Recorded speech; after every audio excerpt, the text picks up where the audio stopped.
Orang yang pernah mendapatkan gelar doktor ya, mungkin gimana sih itu apa ya, perjuangan langkah-langkah seseorang untuk mendapatkan dokter, apakah semudah yang diperkirakan gitu misalnya? Ini memang ada dua, ada doktor yang honoris causa yang memang dikasih karena pengalaman, karena karya, karena keahlian, pengakuan terhadap itu semua.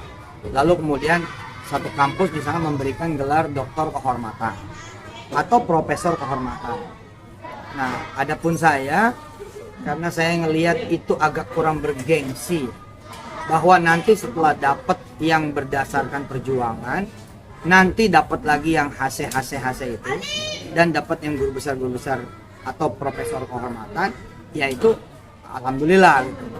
Tapi dari awal saya udah bilang ke diri saya dan keluarga besar Darul Quran, kita jangan menampik, jangan menolak yang HC, tapi kita bilang kita mau jalan dulu yang S3 dalam tanda petik ada proses dan perjuangan di bidang itu. Saya tidak bilang yang HC tidak ada perjuangan, karena perjuangannya macam-macam. Ada perjuangan di jalan yang perkuliahan, ada perjuangan non akademik yang dia sendiri jatuh bangun di situ, berdarah-darah di situ, harus kita hormatin dong. Nah, makanya saya bilang suatu saat nanti kita juga, saya bilang teman-teman Darul Quran, suatu saat nanti percayalah akan ada kampus-kampus yang memberikan juga HC kepada kita. Tapi kalau bisa kita di depannya dokter beneran yang dari kampus.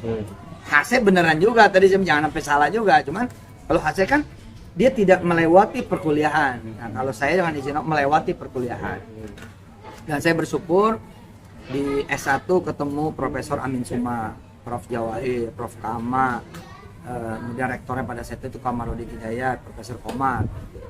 Saya DO tahun 97, DO beneran tahun 99. Nah, kuliah lagi tahun 2009. Nah, saya tinggal satu mata kuliah saat itu untuk menyelesaikan S1.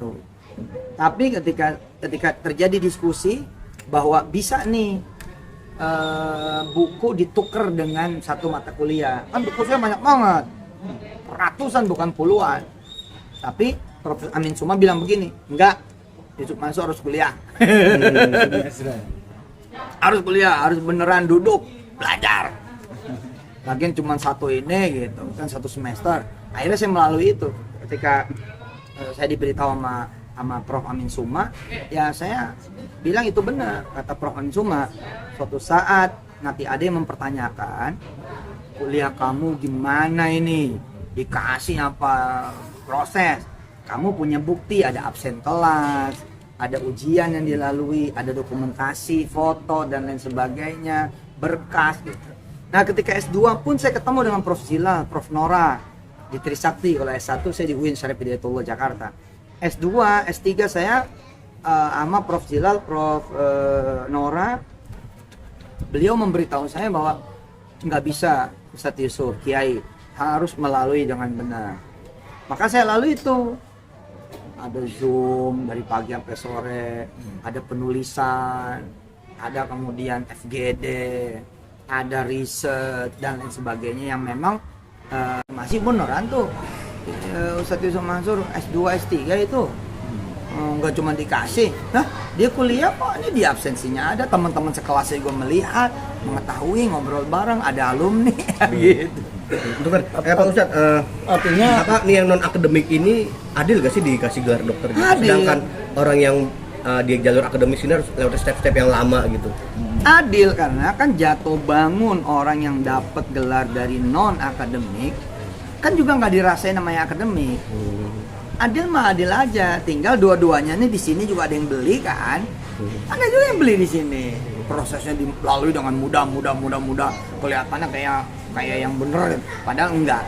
Nah di sini juga ada yang memang mudah, padahal enggak, sulit, jatuh bangun, rugi, segala macam. Jadi saya pikir sih dengan berbagai pertimbangan, dengan segala hormat, kalau saya sih baik sangka aja gitu. Baik sangka bahwa oh iya orang itu pantas gitu. Tinggal nanti kita perlu memberi catatan kampus yang memberinya apa, siapa, di mana. Nah jangan sampai kita nggak hati-hati. Pasti Ustadz tahu sendiri lah ya berita yang sedang berkembang nih soal Iya, tapi gelar kan nih. saya bilang ya, misalkan kita menyebut lah, misalkan Raffi Ahmad. Lah bukankah beliau jatuh bangun? Bukankah beliau sudah membuktikan dari nol? Jangan ngelihat Raffi sekarang ya dong. Lihat Raffi zaman dulu dong. Dan vlog-vlog di awal dengan Sagita kan, apa Sagita ya? Nagita ya. Iya. Sagita. Dari itu Ustadz. Ingatnya saudara gue namanya Sagita. Oh. Nah, Raffi dengan Nagita awal-awal ngevlog kan juga nggak kayak sekarang juga gitu. Artinya proses ini kan dilalui dengan baik, bagaikan kuliah di bangku kuliah. Ada jatuh, ada kemudian bangun, ada naik, ada kemudian tersungkur. Ya, mungkin dia juga mengalami kerugian yang kita nggak tahu. Ya kan semua orang nyimpen masalah masing-masing, ada yang cerita ada yang enggak. Nah, perjuangan orang yang dapat honoris causa, baik itu doktor maupun profesor, menurut saya pertimbangan kampus pasti sudah dengan pertimbangan yang benar. Kita baik sangka. Oke, Lagian ruginya apa buat kita? Kan nggak ada ruginya. Maksudnya gini loh. Ya kalau emang dia bohong urusan dia kan gitu.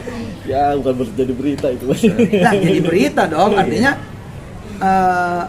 ini pelajaran buat kita juga bahwa kenapa nggak kita berdoa aja.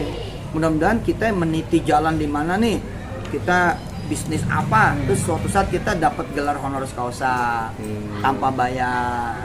Kan ada yang memang jual beli, ada. Tapi secara pribadi Ustaz melihat sosok Raffi yang memang berkecimpung sudah lama di dunia entertainment, berbisnis Wajar juga, dia. sekarang berpolitik juga. Wajar Ustaz. wajar. Oh, puluhan tahun bos dia. Iya. Lu nggak tahu perjuangan dia, pagi ketemu pagi, tidur di mobil apa segala macam. Kita ngeliatnya sekarang. Iya, ya pokoknya mah apa aja kita mendingan doa. Mudah-mudahan sih bisa kayak Bang Raffi ini. Gitu, ganteng iya kayaknya iya. Iya nggak? Nah, tapi buat teman-teman yang mengkritisi, ya Raffi harus nerima dong. Iya betul. Ya gimana kan, namanya gue dikritisi. Kayak kemarin saya sempat lihat kan ada yang nyari tahu sampai ke Thailand ya. Kampus universitas. Emang dia mungkin lagi di sono kali tuh orang ya. Ya artinya, ya itu kan kritisi bagus. Ya jawab aja. Mungkin dia nggak tahu kampusnya udah pindah apa-apa. Ya jawab aja. Kalau emang perlu dijawab. Atau kayak saya kan nggak perlu dijawab, ya udah nggak perlu dijawab mau diapain. Tapi perlu nggak sih kalau kayak gitu Ustaz? Artinya dia memberikan, ketika dia diberikan gelar non akademik, dia harus memberikan informasi juga ke Publik. masyarakat. Iya, Ke harus, publik kan? bahwa ini saya dapat. Harus kenapa? Karena udah jadi public figure. Iya. Kecuali nggak jadi public figure. Dan mudah-mudahan ini menjadi motivasi buat Raffi sendiri untuk mengajarkan kepada anak-anak muda kuliah tetap penting. Saya percaya suatu saat mungkin dia akan ngambil S3 beneran. Amin. Dalam posisi maksudnya kuliah ya. Wah, mudah-mudahan deh tuh. Mau di mana kek, dia mah kan duitnya banyak. Bisa dalam bisa luar negeri. Ya kan? Insya Allah dah. Oke, Ustadz.